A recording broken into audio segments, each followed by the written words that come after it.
سلام دوستان، وقتتون بخیر. با یک اصطلاح جدید در خدمتتون هستم. لایک و سابسکرایب یادتون نره. همین اصطلاح در بخش حالا شورت ویدیو هم گذاشتم، اما بخش کاملش همینجا هست. کاملتر و واضحتر توضیح میدم.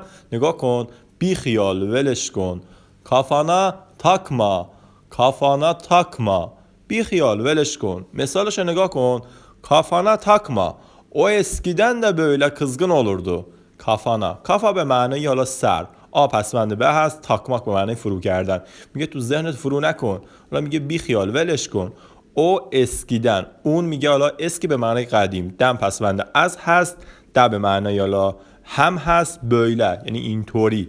kızgın به معنای عصبانی. olmak به معنای شدن. olurdu. دو پسوند گذشته است. میگه حالا بی خیال، اون از قدیم همینطوری عصبانی میشد. در کل میگه kafana takma.